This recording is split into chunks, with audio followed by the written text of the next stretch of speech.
आगरा की शमशाबाद नगर पालिका परिषद में चेयरमैन प्रतिनिधि अवनीश कांत गुप्ता ने प्रेस कॉन्फ्रेंस कर पुतला फूंकने और अभद्र भाषा का प्रयोग करने वालों के खिलाफ लीगल नोटिस देकर मानहानि का मुकदमा दर्ज कराने की दी चेतावनी। उन्होंने कहा कि शनिवार को गांधी चौराहे पर विश्व हिंदू परिषद बजरंग दल के कुछ कार्यकर्ताओं ने मेरा पुतला फूंका था। आरोप लगाए कि पुतला फूंकने का इन्होंने जो कारण बताया है वह यह था, नगरपालिका में कार्यक्रम करने की अनुमति दी गई।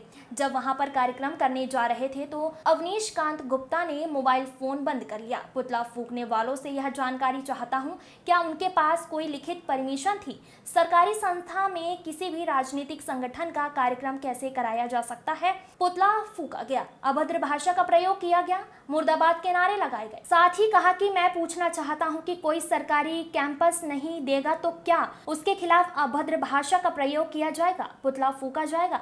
शीर्ष के पदाधिकारी से आग्रह करते हुए कहा कि ऐसे लोगों के खिलाफ मामले को संज्ञान में लेकर कड़ी से कड़ी कार्यवाही करें।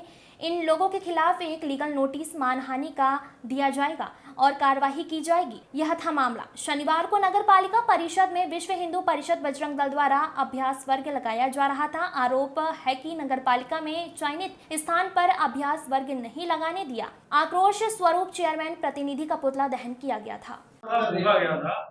और जो नगर पालिका बैठक को लेकर क्या कुछ मामला था, क्या कहना चाहिए?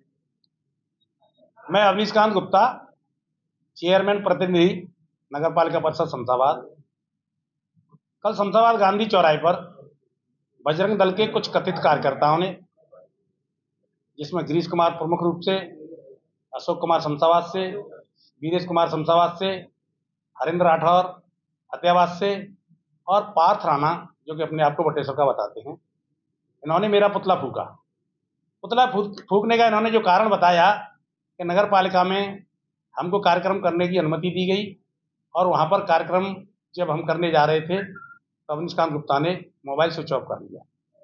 तो मैं उनसे ये जानकारी चाहता हूँ कि उनको कार्यक्रम करने की जो अनुमति दी गई, क्या उनके पास लिखित में कोई अनुमति थी? क्या ऐसी कोई अनुमति थी कि हम अपने सभागार में उनका कोई कार्यक्रम हो जाने देंगे? हम एक सरकारी संस्थान में किसी भी राजनीतिक संगठन का कार्यक्रम कैसे हो जाने देंगे?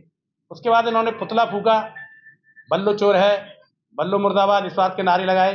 मैं पूछना चाहता हूं, क्या कोई एक अपना कैंपस सरकारी अगर किसी को नहीं देगा तो क्या वो चोर साबित हो जाता है?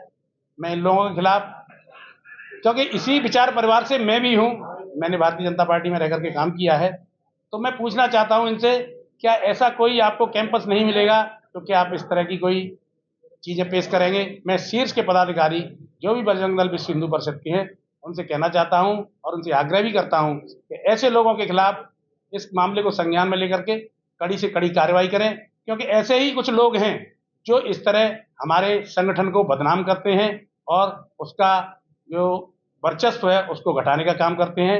और इन लोगों के खिलाफ मैं एक लीगल नोटिस, मानहानि का भी मुकदमा कायम करूंगा, ऐसा मेरा अपना सोच है। इन्हीं शब्दों के साथ मैं पुनः कल पुतला फूंका, उनका ये कहना था कि मीटिंग करने के लिए आपने कहा था कि आप हॉल में मीटिंग कर सकते हो, उसके बाद आपने फोन बंद कर दिया। ये बिल्कुल झूठ है कि हमने ये कहा कि मीटिंग हॉल में आप जो क्या कार्यक्रम कर लेना। हमने इनसे कहा नगर पालिका परिसर में कर लेना। हमारे मीटिंग हॉल में क्षमता है 20, 25, 30 लोगों की बैठने की, इनके 100 लोग हम उसमें कैसे बैठ जाने देंगे? हमने इनको बाहर अनुमति दी थी। और मोबाइल स्विच ऑफ होने का कारण तो ये है कि मैं आपको विस्तृत में ये नहीं बता सकता, क्योंकि मेरी एक बैठक थी, क्योंकि मैं राष्ट्रीय अध्यक्ष अपने समाज का चुना गया हूं, तो मेरी एक अपनी बैठक थी, उसमें बार बार डिस्टर्ब हो रहा था, तो मैंने अपना मोबाइल स्विच ऑफ कर लिया था। और मोबाइल स्विच ऑफ करने पर, ऑन करने पर, ये तो आदमी की व्यक्तिगत मंशा है, वो कभी भी स्विच ऑफ कर सकता है और कभी भी उसको खोल सकता है।